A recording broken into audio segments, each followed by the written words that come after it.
Welcome to the Vinny Rock Podcast. What's more than this? I did it my way.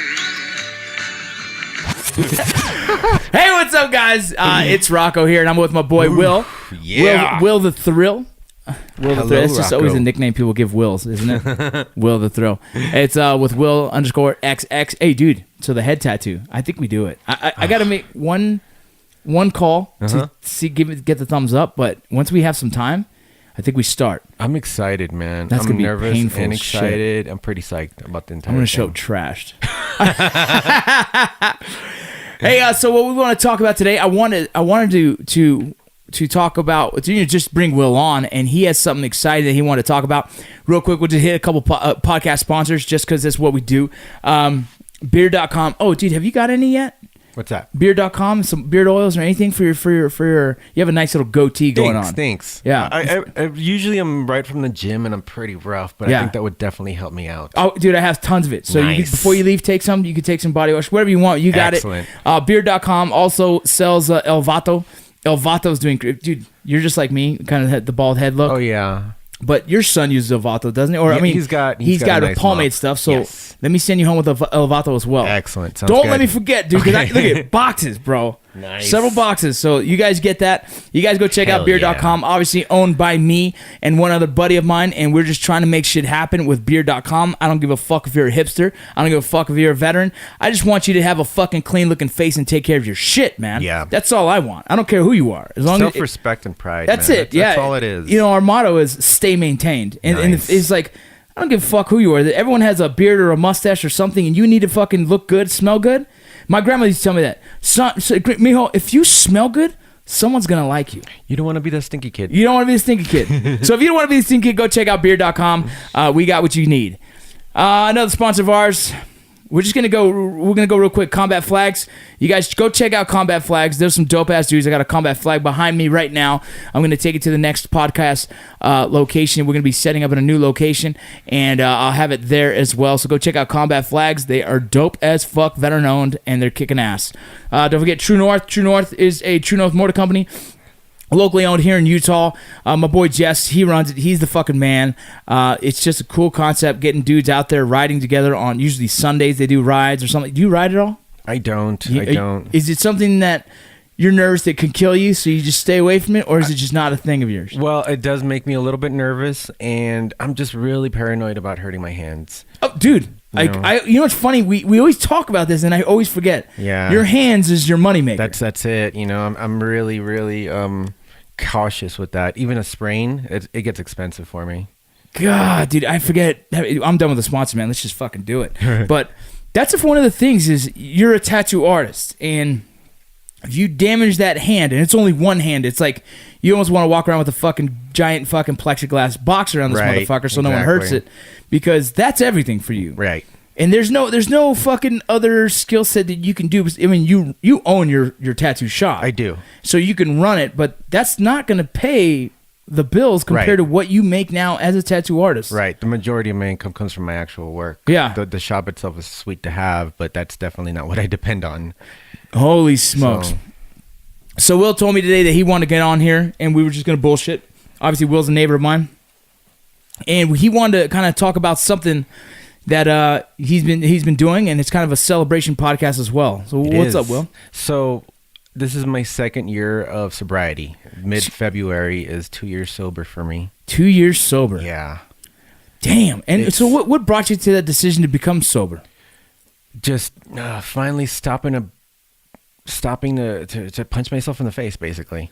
Like the first year I had my anniversary, I didn't celebrate at all. I felt kind of dumb because of that reason. Because Yeah. it was like, why didn't I do this a long ass time ago? Like I felt like I was celebrating to not hurt myself anymore, and now it's a big thing. It's special to me. I'm really proud of it. I like sharing it with people because there's a lot of people out there who, for some reason, they don't want to admit it, or they just don't want to take that step. And I think it's good to talk about these things.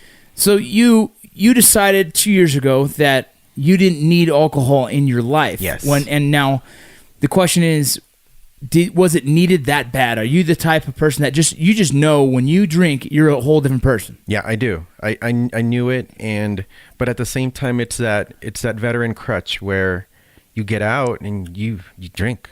You drink heavy. You drink to sleep. You drink to maintain. You drink because you think it makes you a more of a relaxed person, or you learn to deal better. You self-medicate, essentially, is what you're doing. You numb yourself to the point where you don't have to think about all the shit that's messing with your head.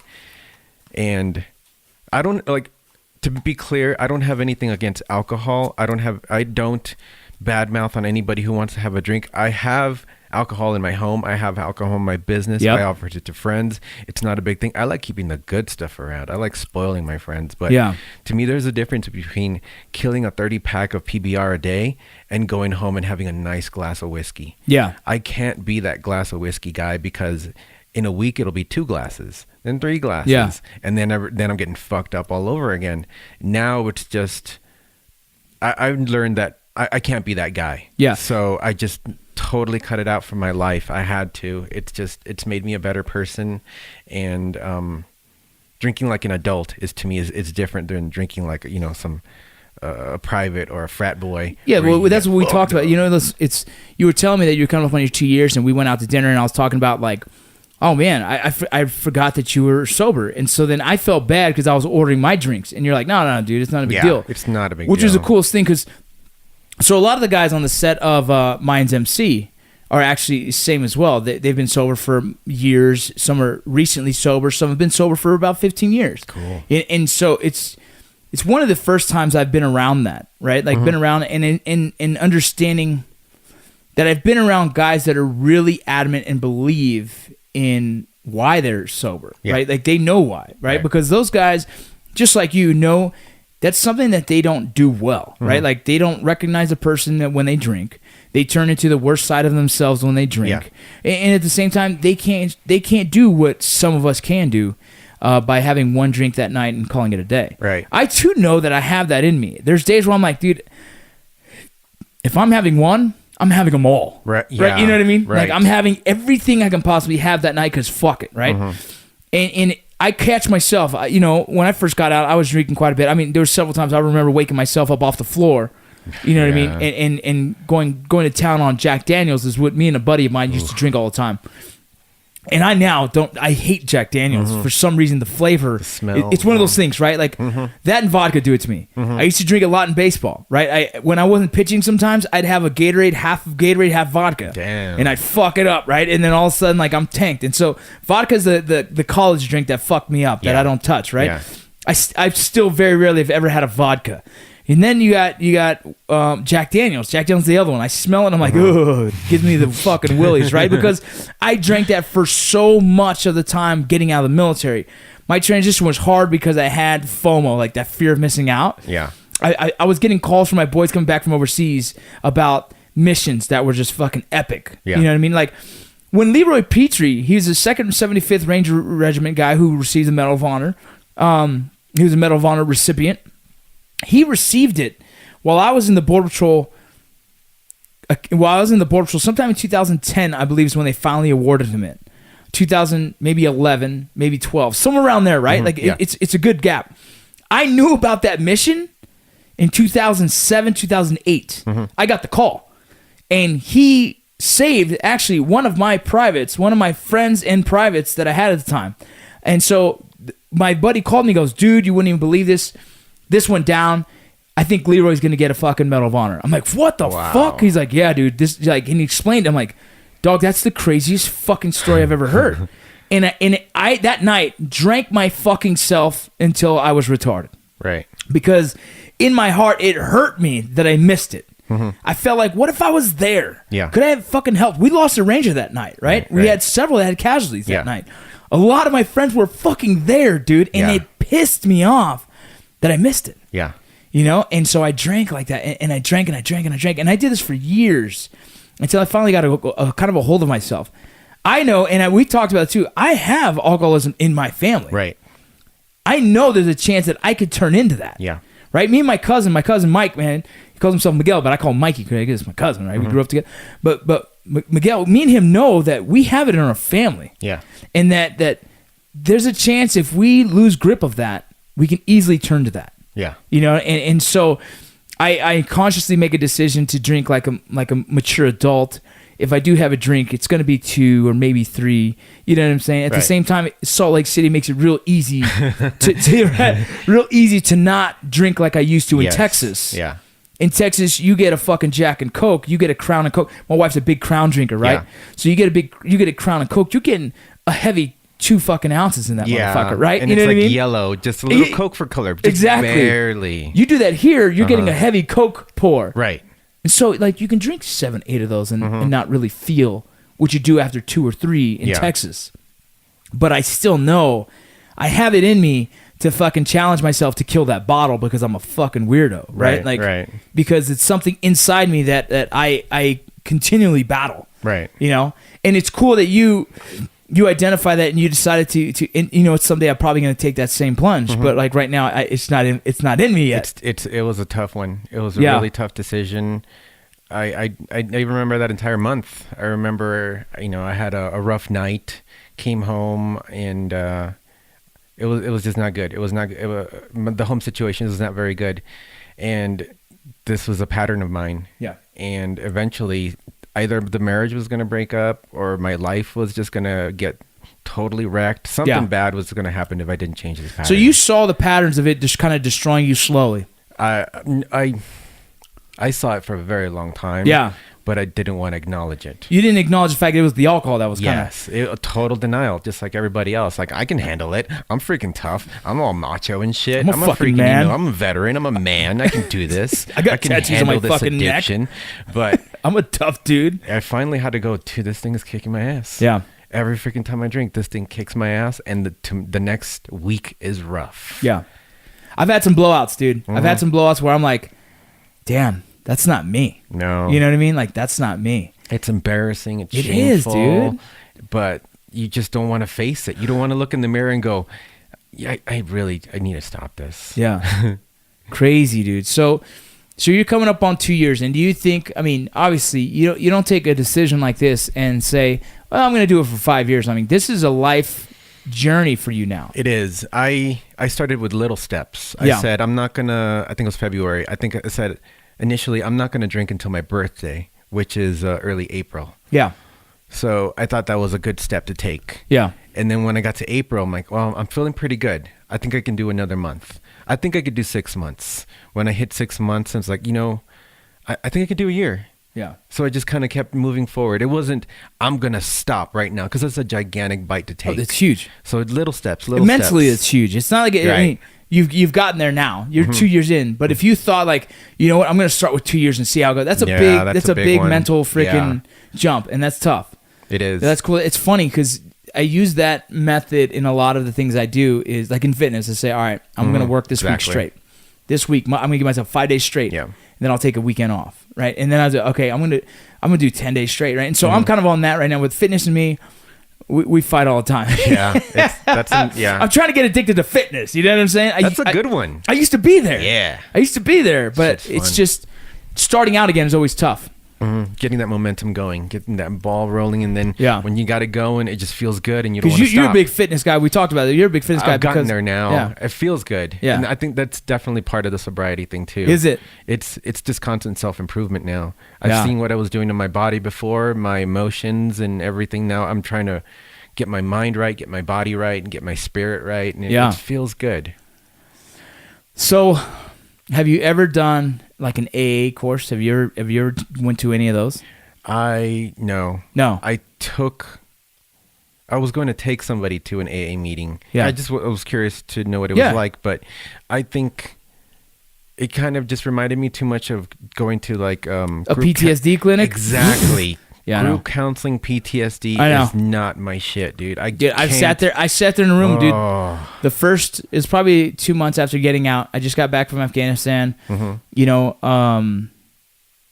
it was, you know, I was still early on. I wasn't ready for that kind of counseling. Right. I could probably sit in that counseling now and Sure. do better and help out other people. and help probably. others, right? Yeah. Because my mind is different. Yes. I've matured. I'm not so fucking, I guess, pig-headed Yeah. in Yeah, a I'm sense. with you, You know what I yeah. mean? And so I got out, and I was still believing that fucking what I did in the military, you know, very few people can touch, and I was very proud of what I did, and fucking very, very, very callous to anyone else that wasn't infantry ranger. You know what I mean? And so I got there, and I sat in this fucking group circle, and two guys spoke before I walked out. One was an MP. All fucking respect to MPs, but for me, an MP overseas at that time was like, what the fuck? You know what I mean? Like, I couldn't fathom, like, what the fuck did you do, bro? Right? I was such an asshole at the time that I didn't get it. And then the next guy, I think, was a cook. And then I was like, all right, I'm out. And I walked out. Yeah. I wasn't ready to hear it. And I can see how the same thing is like, it's like, what's that movie, dude, where a guy's like, you ever suck dick for crack, motherfucker? it was like Bob Saget. Yeah, Half-Baked. Bob Saget, so he's like, you're not addicted, bro. You never sucked dick for crack, right? And it's like, I seen him. I seen him. But that's the point. Is like, in the group setting, it's such a hard thing, man, because I think there's a little bit of ego. There's a little bit of self-doubt that you even need to be there. There's a lot of belief that you could probably do it on yourself. And I think essentially part of it is you should be able to do it on your own. But there is those guys that need that. You need that community of some sort, because those guys lost the community that they had. Yeah. It's like a veteran getting out. You lose the community you had, and now you're trying to find yourself in a whole new world, and you have to tie into a new community. Right. A lot of the veterans tie into the drinking community. Yeah. Like drinking bros, like the whole drinking bros thing. It didn't start for us really thinking we wanted guys to drink, right? Like, we didn't say, hey, let's start drinking bros because we'll all drink. We just know it's part of our little community. Sure. It's part of the warfighter community. It's part of the law enforcement community. It's just something common. Debriefing. Drinking is one of those things that people do to debrief themselves from stressful situations. It's also barracks life. Right, it's barracks life. It's everything. Dude. I started drinking Jameson in the fucking military. I don't know what the... Dude, I'm fucking Mexican, Puerto Rican. We don't drink fucking whiskey, dude. We don't drink scotch. I drink tequila, dude. I drink fucking Bud Lights, yeah? So I got into the military, and people were like, oh, try this shit. That's where I started drinking scotch and whiskey. Right. It wasn't fucking common in my community where I grew up, you know? And so then when Drinking Bros was started... That was the misconception. It's a drinking thing, and it's like, man, it's more than that, right? Like, it's a community thing that we knew would revolve around drinking, for the fact that it's just kind of already set in place. It's hard to explain, but you know what I'm talking about? It's something you just have. It's another thing that you have in common with veterans. Right. You have stories of getting fucked up all over the world. Exactly. And it's funny, and that's just how you bond. It's a normal thing, and it's also a part of why it's difficult to walk away from it. Yeah. Because then all of a sudden, your drinking buddies, it's silent. Exactly. You know, you're hanging out, or I remember being in like the barracks and whatnot, and everybody's kind of blah till the booze shows up. Now we can party. Doug, now everything gets turned on. And you know what else is true? It's out of sight, out of mind. Yeah. Your little friends that you had that were drinkers, and you stopped showing up, well, then you're not really their friend anymore, are you? It gets weird. You almost, it's a weird, I know this world, bro. I know this fucking I have several transitions in my life that I stopped, like the first big transition in my life, I stopped being a baseball player. I couldn't do it anymore, right? I fucking wasn't paying the bills. Colleges won't let me anymore because I'm fucking academically ineligible. I fucking lost it. I'm not playing on the weekends because who gives a fuck about a weekend if I'm not actually having a chance to play in the future? Yeah. All my baseball friends turned their backs on me, like, dude, we don't ever see you anymore. We don't hang out anymore. I was like, yeah, dude, because I have to do something different. I had a fucking daughter. Yeah. They all turned their backs, dude. And it's kind of weird how that works, but it's kind of life. Like, it's out of sight, out of mind. Yeah. If you're not fucking there next to me, what the fuck are you really doing, and how are you relevant in my life? Right. Which becomes hard to like that, like drinking. How do you walk away from drinking when all your friends are drinkers? And then drinking in the military, and then drinking and tattooing. Tattooing is it's a party industry. It is. So again, I'm in another industry where this is acceptable and it's normal. Right. So when people find out I'm a veteran and I'm a tattooer and I don't drink, they look at me a little different. In Utah, it's not too bad. Yeah, yeah. Because it's Utah. Going to California and whatnot, I've gone to restaurants where people look at me and what are you going to drink? I'm like, lemonade? Yeah. I'm like, no, seriously, what are you going to drink? I'm like, a fucking lemonade, man. Yeah. That's what I want. I know. It's weird. They'll give me a second glance like, are you fucking with me? Damn, 2 years sober. Well, that's cool though, man. I think it's a powerful statement. I think it's important that it's kind of one of those things like everyone needs to evaluate themselves. You know what I mean? That's what it's constantly turned into. Yeah. A lot of reflection of what it was doing to me. There's still a lot of embarrassing things I'm going through. Yeah. There's a lot of movies, about 45 minutes into every movie, I'm going, I don't remember this part. Oh, man. Over and over. And I'm sitting there going, oh, fuck. I don't remember. This is an awesome part, and I don't remember any of this part of the movie at all. It's usually towards the end, because it's usually, I'm sitting down, watch a movie, crack a beer. Hanging on the back porch, cracking a beer, cracking something. Yeah. So it always turned into a thing, and now I'm noticing how it really fucked with my memory and my perception. Well, Latino community, a lot of our things that we do in family is in the camaraderie of that is eat and drink. Mm-hmm. Hanging around the grill. Eat and drink. Drinking a beer. It's normal. Dude, my dad, I'm going to tell you, my dad's, I would never consider my father an alcoholic, right? And I don't think I could ever say he is. But I know that beer has been it's a focal point of our life. Yeah, I say that it is. Like, we sit there and watch boxing, we're drinking a beer. Right. We sit there and talk about life, we're drinking a beer. We're out there grilling fucking carne asada and fucking have tacos later, Right. we're fucking drinking a beer. Yep. And there's times when I've tried to be like, hey, Dad, I'm good, I'm not drinking. And I feel like, man, we're not having the same moments we had when drinking. And so it kind of like, that's my struggle sometimes. It's also perception. Right. Because I've learned to be very comfortable in social situations Yeah. now, because I don't have to have that switch anymore. Yeah. I don't have that crutch of, okay, now I can chill. Now I can be cool. Now I can bond with you. Yeah. It's just like, it's instant now. I get to wherever I go to, and I'm all of a sudden, I want to bond immediately, and I can be relaxed. Yeah, I don't need a drink to be the funny guy in the room. Yeah. You know what I mean? Like, Yeah. it's like your sense of humor is just as good when you're drinking when you're not drinking. It is. Yeah. I think it's a little sharper now, too. Because I can actually remember shit. I got a little quicker reflexes on the Just slightly, yeah. on the So replies. it's cool.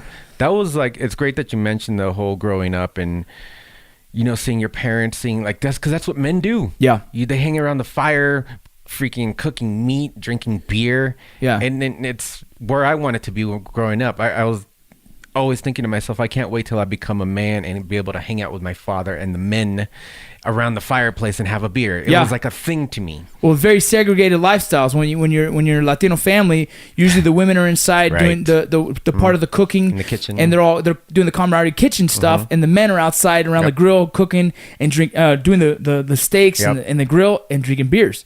Kids Very are very running common. around. Yeah, There's normal. usually that's how it goes.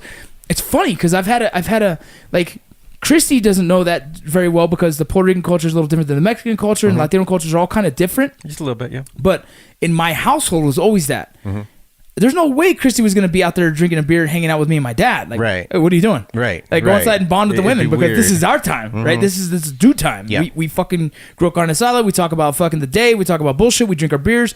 And this is our time as we come together. Yeah. And then there's the meal, and we all eat together and everything else. But at the same time, the women are inside doing the fucking whatever, the beans, the Oh, rice, yeah, you know what I mean? yeah. And they're doing their bonding. And this is like years and years and years of my family. That's how we do it. Right. And so it's like, it's funny because it's like, it's kind of different. Like things are slowly changing. Like what we know as growing up as kids was normal is now slowly kind of evolving to cook with your wife and hang out a little bit more. Right, and right. and you know what I mean? Everything's getting mixed up a little bit more. Yeah. The last time I went to California, I don't want to put too much of my family's business out there, Yeah. but my father was not in a good spot, and my little younger brother, again, they're all on the fence about alcohol. Yeah. And I went there totally sober, clear-headed, and I kind of knocked down some walls aggressively, Yeah. and I was trying to be understanding, and now they're all kind of coming onto my side a little bit. They're Yeah. all seeing how you don't need this in your life. Right. If you want it and you can handle a little here and there, that's cool, but Yeah. to have that need is not necessary. No, that's exactly it. Like you shouldn't. This is not what.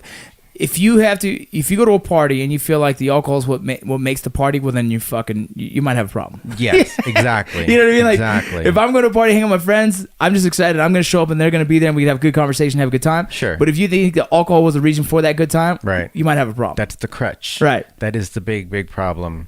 And it's cool that you're a veteran because hearing you say that it's a step that a lot of veterans probably don't want to make. Yeah. And that probably need to. Right. I made a post about this just the other day about it was an old post I made on a veteran group. It's a veteran outreach group for and it's not really just veteran. It's mainly just an outreach group for people that are struggling with anything. Right. Right. Yeah. And I said, like, if you're a frequent flyer, if you post every week looking for, I'm not doing so hot right now, it's like, well, then maybe you need to get counseling, right? Maybe you just need to get counseling. And if you know that alcohol is the initiator for almost all of it, well, maybe you need to stop drinking. Right. Because alcohol will most people don't want to think it, but it's a downer. It is. It's a downer. You might feel like you're having a fucking great time, but it's it's a depressant. It's putting your brain to sleep slowly. Exactly. Yeah. And so people don't realize, like, most of the time when these guys are suicidal or freaking depressed and you're doing alcohol, well, fuck, dude, you're making it 10 times worse. You're worse. multiplying your fucking situation to the worst potential by drinking. Yeah. And then guys like me and you and other guys like that, we don't have a stop button. What stops me from drinking is when I go to sleep. Right. Right? Whether I either put myself to sleep or I'm put to sleep by just drinking and drinking and drinking. Yeah. And so if you can identify, like, all right, I'm mentally in a bad spot, let me drink. Wrong. The worst fucking answer. And so you, as a veteran, acknowledging the fact that you don't need the liquor in your life to give yourself the quality of life that you have, and being able to step away from it is a huge statement. And I wish more veterans, that knew that about themselves, were able to make that same step. It's huge, man. It just opens your eyes, and it really lets you dig out all the bullshit that's really bothering you. Yeah. Because everybody's trying to hide something. Heavy drug and alcohol use, it's most of the time you're trying to hide something. We all have from our yourself. insecurities and issues that we deal with, and if you don't actually come to terms and deal with your shit, dig it out. Dig it out. It sucks. It hurts. Dig it out, and then you're fucking free. we all suck at life, don't we? Damn it. It's no fun, but fuck, man, you are such a better person for it. I know. What I found weird was a lot of the stuff that people don't talk about when they go through sobriety, like the sugar cravings, gaining weight, the being lost at dinner. As goofy as that sounds, it took me months to figure out what the hell to drink with dinner.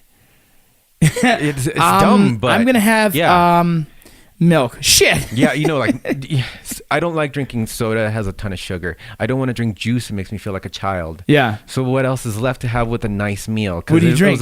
It's mostly lemonade and tea now. Yeah. But if you're going to have a nice steak, have a killer glass of wine. You have some pizza, have a good beer. Have everything I had was alcohol paired. Yeah. Cheese and wine, chocolate and like that stuff was a really tough hurdle to get over, and it was fucking odd. It feels awkward. I've seen you drink, what was it, a root beer? A ginger beer. A ginger beer. Yeah. Oh, that's cool. That shit's good. I've never had one, and that's no alcohol in it. No. I thought it had. No. I had thought it had alcohol. It's in like root beer. Yeah. I think it's just there by name. Oh, interesting. But that's and then getting funny comments or funny looks from either waiters or other men. Yeah. That shit. I really wasn't expecting that crap either. I've been at random get-togethers at a bar, and I was holding a mason jar with some lemonade, and this dude was next to me, and he had a smaller mason jar, and he had a gin and tonic in it. And he's like, and I asked him, I was like, what you got, a little baby lemonade? He's like, no, gin and tonic. He's like, you want me to get you one? I was like, oh, I actually don't drink. And he just like smirks and goes, oh, 'cause you're a woman? And I was like, what the fuck? For a second, I was like, what the fuck? Who's this motherfucker? That's funny. So I just like stepped back for a second, and I was like, that's part of it. It just makes me a better person, and definitely impressing my wife is a priority in my life. I would rather impress my wife over some random dude at a bar. And then it just got quiet. Yeah. Like, fuck that guy. I have nobody to impress. I have nothing to prove, like this macho ego shit. It's just a lot of immaturity that comes along with drinking as well, though. It's like drinking, man. I don't drink as much as I used to at all because of the fact that I just don't find the time to even want to sit down and do that because there's so much more I want to do. Mm-hmm. You know what I mean? But then I'm surrounded by a lot of guys like you that just don't drink anyways, which is like, cool. I don't fucking need a drink either. Yeah. Or if I wanted to have a drink, I'll have a drink. But sure. It's one of those things like when I'm in LA with those guys from the Minds MC, I'm telling you right now, I felt like the biggest asshole. I showed up with 4 bottles of fucking whiskey. Yeah. Because I own a whiskey company. Sure, yeah. So I brought it to say, hey guys, let's have a good time. Let's celebrate. Yeah. None of them drank. And I was like, cool, man. No, I'll just take these back to the car. Give me a second. So we took it back to the car. We smoked cigars. Okay. We had good conversation. Nice. Yeah. It was a good time, man. And it's a trip, man. I started digging deeper into a lot of these guys' lives. And a lot of them, have their prison stints or have their issues, and they've fallen down a lot in life, and now they're fucking one of the biggest TV shows that's anticipated. Yeah. And they have control of everything now, right? Like the alcohol, and not just alcohol, other things, right? Like alcohol essentially was what started them off, and they knew that if they started with drinking, then they'd go to freaking other things, potentially harder, from coke to heroin to whatever the case, right? Everyone has their thing, their vices. Yeah. And so a lot of these guys are 100% sober by now, and fucking really a cool inspirational story is several of these dudes. One guy, Frankie Loya, is one of the dopest dudes, but he actually speaks. He actually is one of those guys that like mentor, you know, people, and as well as help them.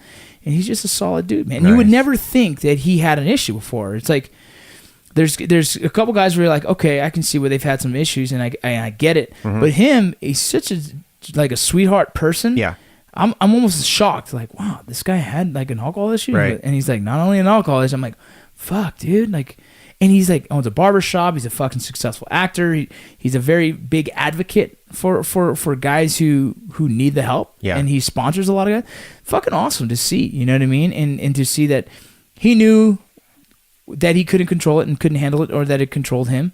And he explained to me, he was just like, yeah, you wouldn't like the guy that I was. You know what I mean? Like, yeah, that guy is not a nice guy. And you get real philosophical. You start digging, you start thinking more, and you start trying to understand why you do certain things. The why is really important. Yeah. If you can understand that shit, you can really start changing your life to what you want it to be, instead of having external things controlling your life like alcohol. Yeah. If you understand, why do I drink? Then I don't really need to drink. And then you can just, it's a new path. It's amazing. And you want to help other people too, because you start becoming really empathetic. Yeah. You see where you're at now, and it feels good. So you want to help out other people. So hopefully they can come to where you're at too, if they choose to. What helps you on your path to enlightenment?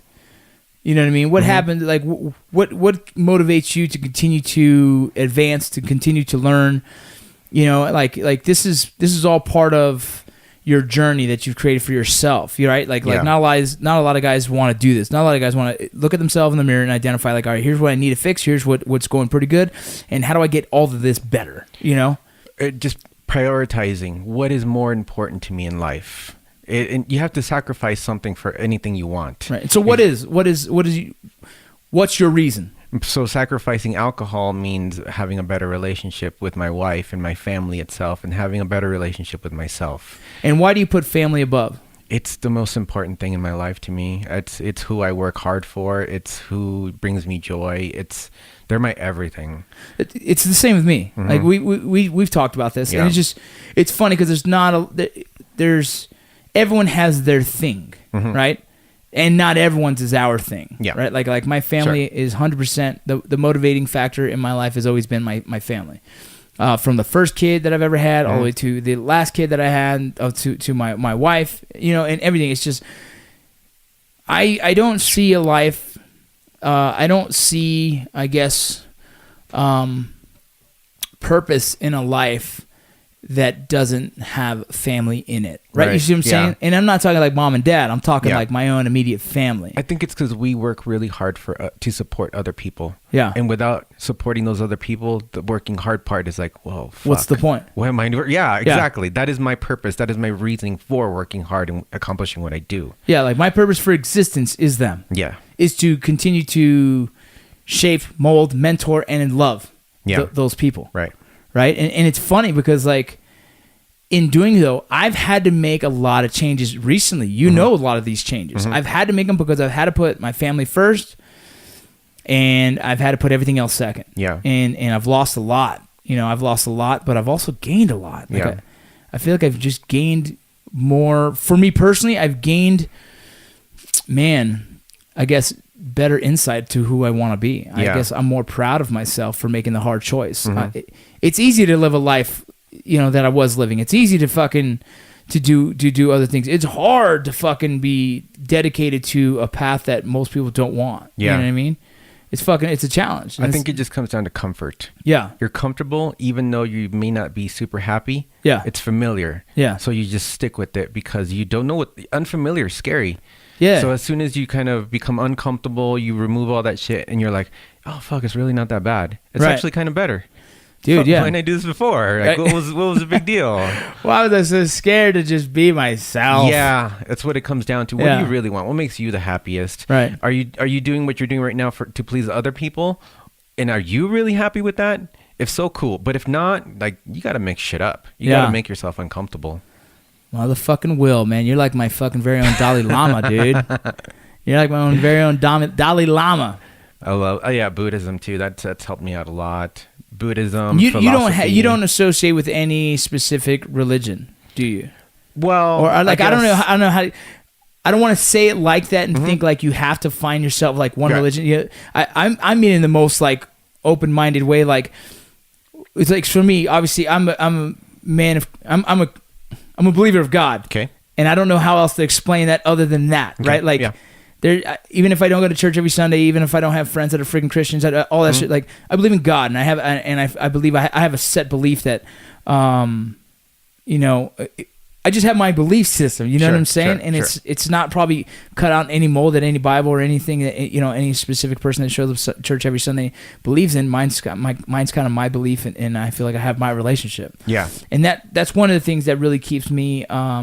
I can't say it keeps me walking the straight path. I just walk it because I fucking walk it. You Right, know what I'm saying? right. But it definitely is a thought process in my head that you know, in the future, when we die, what is there after? You know, and afterlife and whatnot. So, and there's always question in that.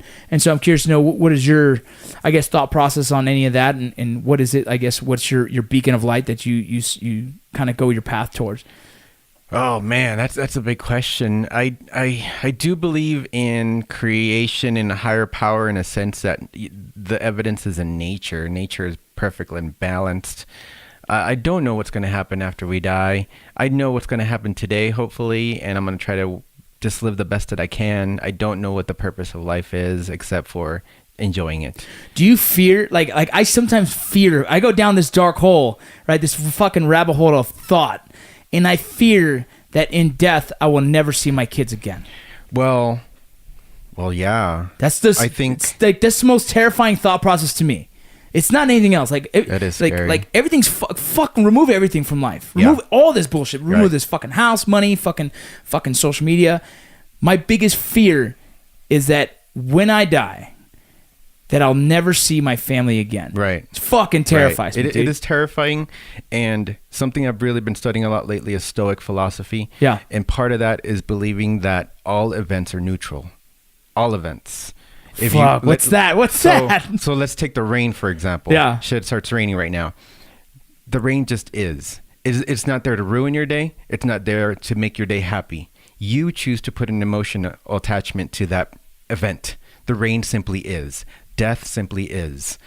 So it's going to happen no matter what. Right. So It's not there to put a damper on it. It's not Yeah. for you to worry about. It's just so going to happen. You need It's- to be indifferent towards things that make no difference. Yeah. And be focused on things that you can make a difference on and you can enjoy. You can enjoy your family today. They're all alive and healthy, and that's beautiful.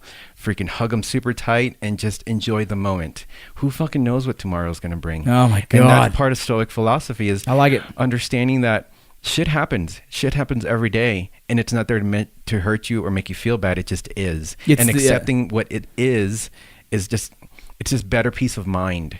It's living with nature, and it's being more balanced instead of attaching emotions to either events you can't control, other people's opinions, or just like the economy or whatnot. You have no control over this shit. Why are you getting so emotionally attached, and why are you stressing yourself out for things that are just out of your hands? That's a big thing for me. I do my best. Like, man, we obviously Easier said than done, of I know, course. easier said, obviously. Yeah. Well, that's a big thing in sports. Is like, Mm-hmm. dude, the only way you can handle this situation you have in sports, right? Whether it's pitching in baseball, whether it's hitting, whatever, is how you react to the situation. Yeah. Right. Like, no, That's you it. can't control That's what it. Mm-hmm. happens. All you can control is how you react to it, Right. which is exactly what you're saying. But the funny thing is, like, there's a lot of people that get tied in and so emotional over political events, over all this stuff. Mm-hmm. And I refuse to give my energy to that. Like, I refuse to, because it's like, if I voice my opinion on how I feel about a president, how I feel about a political stance, does that change anything? No, Fuck not at no. all. Not at all. Yeah, fuck no. You know? So it's like, fuck you. I know what I believe. I don't need to fucking tell anyone Right. else. Like, I stick to my guns on what I believe.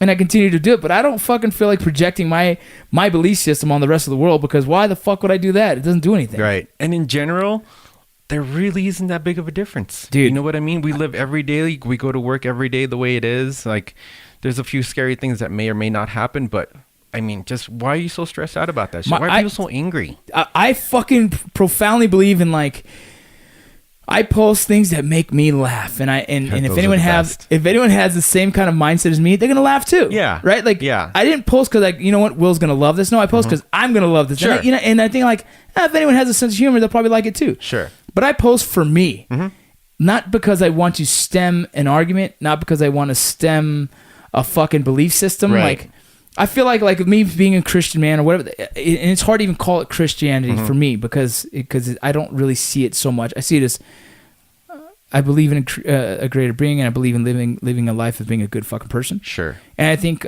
eventually my life will be projected in that way, and so profound that people will just question, like, what is it that makes him tick? And deep down inside, the only thing the answer can be like, oh, he just believes in being a good person. Yeah. Right? And that's what I believe in. Yeah. Right? Like, there's nothing more than to my life. There's no fucking tricks, and there's no smoke and mirrors. I just really believe in just being a good person, because why the fuck not? And in doing so, I believe good things will happen. Right? Yeah. Like the positive fucking energies, the I spend my life projecting hopefully positivity that to hopefully it bounces back. Yeah. You know, and then eventually leaving this world and having a huge footprint in positivity in this world. Whether it's been I've inspired, I've motivated, I've entertained, but it's been in a good outlet and not a negative one. Yeah. You know, and then that's it. And I think people eventually follow me and be like, oh, this guy's really fucking. I like following you because you're a fresh breath air. I'm like, Sure. oh, cool, thank you, appreciate it. That's like a really good. That feels good to hear, because essentially that's all I'm trying to give out is good vibes, Yeah. right? You know what I'm saying? Like, Yeah. positivity and I love to have question. You know, I love just answering, and not even that, just like I love feeling like like Elon Musk. That dude is that's one of those guys that just thinks outside of He's a next level every thinker. fucking box. Amazing. Freaking That, amazing and that's the mind. kind of thing that motivates me and inspires me. But if that guy was an alcoholic, Totally different story. Totally different story. Completely different story. and it just right there. ties this whole thing right back to, it's like that Right. guy's I would love to have that conversation with him, like, That'd be freaking amazing. right, to see what he thinks. He's like, dude, why fucking spoil the fucking perfectly good mind? Yeah. On Clarity drinking? Yeah. is amazing. Oh. Having thought, like, right now, I can wake up maybe 10 minutes before my alarm clock, my eyes just open wide, and I'm ready to take the day on. Yeah. I'm psyched. I'm psyched to, like, jump on the alarm. I'm psyched to get to the gym. I'm psyched to get to work. Everything is just, it's great. Yeah. And that's basically my biggest motivation to not drink right there, is to have that morning. I love having that time, that clarity as soon as you wake up. And it helps build. I would say this. I say the fact that you don't drink and you don't have the hangovers, you don't have the other things that come with it, the repercussions behind drinking. You have clarity, which helps you become successful sooner than other people who don't, because of the cleared vision, right? Yeah. The cleared mind, like Yeah. the thought process. Like, your mind is, but you know, how old are you? I'm 38. It's a funny thing, man, because we both wouldn't be thinking that in 25, Oh, fuck no. right? Oh, fuck. No. There's no way you could have ever convinced me at I don't that even age. know. At 30, it would have been rough for me to do the same Yep, thing. Same thing. You know? Yeah. I think in the past 3 years, I've actually been like slowing down the Mm-hmm. drinking, and the past year has been the most. I've kind of just slowed down a lot. Right. Me and Chris will go out and do karaoke on a Friday, and I'll Mm-hmm. have some drinks. But like, I used to fucking drink quite a bit. Yeah. You know what I mean? And so it's funny, and I think now I like to wake up and try and conquer the world. You know, or at least that day, conquer that day. Right? Do you think it's also because when we were younger, our bodies were the bounce back? It was like, We can handle It it. was like nothing, man. We could get fucked up, Drink until all night, like show up 1 to or fucking 2, morning PT. You know, go to work by like noonish. You're feeling great. Have like an awesome lunch and whatnot. Dinner, you're getting fucked up again. Dude, your body built in its own fucking give a self-destruct damn. mechanism. Well, Oh, so now it's like, man. if I drink, it hurts for 4 days. So I'd rather Those just super not. long hangovers. Oh, dude, I was having hangovers for 2-3 days. Shit, it's I was having awful. hangovers where I wouldn't even be able to get out of bed. I just order food and just sit there for 3 days. That's how bad it was. Like, my body said, "Fuck you, Yeah. dude." So my body, obviously I can't do. I get hangovers from cupcakes now, as stupid as that sounds. The sugar in the cupcake, Yeah. it gives me such a spike. I wake up with a freaking, I can feel it on the side of my temple. I'm like, I get this is headaches silly. now from not drinking caffeine. Not the withdrawal You know what I mean? caffeine headache yeah, shit. because that's another addiction, right? Like, I'm okay with that one. yeah. I think we all are. I think we all are. I'm totally okay with having a caffeine. I have a addiction. cup of coffee a day, and maybe at night I'll have one as well if I'm working, if I'm writing, if I'm doing something on my computer. But it's not so much anything about. It's just the feeling I get of drinking a cup of coffee. It feels good. It wakes me up, and just it's like a nectar. It's like exactly. It's a form of man. How do you say it? It's as if as I'm drinking the coffee, I am meditating. Right. It's an awesome sense of joy. Yeah. It's a wonderful day to wake up in the morning. You just feel it go like nice and warm. That nice freaking strong coffee taste. It's fucking great. Crazy, man. Feels good. Yeah, it does, man. That's what life is about. It's about feeling good. Like just setting yourself up for freaking success. That's important. I think to the me. coolest thing you said was, and this is something I believe in as well, is like, every day you're trying to make yourself successful. You know what I mean? And like in doing so, you decided not to drink. It was that small mission that helped you last 2 years. And you're going to continue to do these small missions until you'll be 30, 40, 50 years sober. But in those 30, 40, 50 years, you've been 10 times more productive in life than you were if you were drinking. Massively. Right. And that's huge. And understand, everyone that's listening right now, is like, we're not talking about you guys who just drink your whiskey here and there and all this stuff. No, it's the not guys at who all. can't, the guys who start and can't stop. The guys that know that, you wake up on a Saturday or a Sunday morning embarrassed about what the fuck you did the night before. The guys that fucking drink until they can't handle it, until then they fight someone and then they fucking now are in prison or in jail or whatnot. Like, it's the guys that proven a pattern that drinking is not for you. Yeah. It's the guys who know that they're depressed, they're struggling with transition, they're struggling with post-traumatic stress, and they choose drinking to cope with it. If you're using it as a self-medicator, if you're using it to help freaking wash away the pain, if you're using it to put yourself to sleep, if you're using it for these reasons that's just not really the most mature decision to make, well, then maybe you got to look at it in the way that Will's talking about, where, you know what, if you remove that from your life, you imagine how much more successful, how much your better your life will be, how better off you would be, and how much you would grow just as an individual. And it's a transition. Yeah. Because you're lost for a little bit, and then you have to just find yourself again. And while you're finding yourself, you're figuring out why you did certain things. Why did I drink so much? Why was I so angry? Why was I so abusive? Why was I... all this anger that you come out of when you come out of the military, that's just being built up. You're angry because you're away. You're angry because you're not there anymore. You're angry because you weren't on this mission like you were mentioning before. Yeah. Like everything just upsets you, and so you drink and you drink and you drink. Yeah. Instead of enjoying where you are today, understanding the accomplishments you had, appreciating the accomplishments other people are doing, and understanding you're on a new path and it's cool. Everything is cool. Yeah. Love it, dude. Well, man, that's my man right there, Will. I mean, we're going to do it again probably in a couple weeks, dude. Sweet. This is great, man. Yeah, Thank you so much. For sure, dude. Well, dude, congratulations on your 2 years of Thank sobriety, you. man. You know I'm here to support you. It's always nice to hear a different side of things, you know what I mean, in a world that, the veteran culture is very, very drink heavy, and obviously I own a whiskey company, but I also do believe in the fact that if you can't handle your alcohol, you need to take control Get over some it. help, please. Yeah, get some help. Yeah. If you guys have questions with help, if you guys have questions with recovery, you guys can hit me up. I know Drinking Bros has a DB recovery page. You can check them out. Anything else, if you just want to go hit me up directly and want to see if I can outsource something for you, I can. But also, you can just Google it your fucking self if you want it that bad. We're here for you if you guys need. That's Will_XX. Check them out. Also, your tattoo shop, please give it a plug again. Black Salt Studio, 930 South Main Street, Salt Lake City, Utah. Go check it out. If you guys have questions with that, let us know. I'll make sure I tag that in the next one. Excellent. The address for your tattoo shop. Sweet. Thank you. Cool. And I'll make a post too as well on my page later. But thanks for listening, guys. You guys take care. Have a good night. I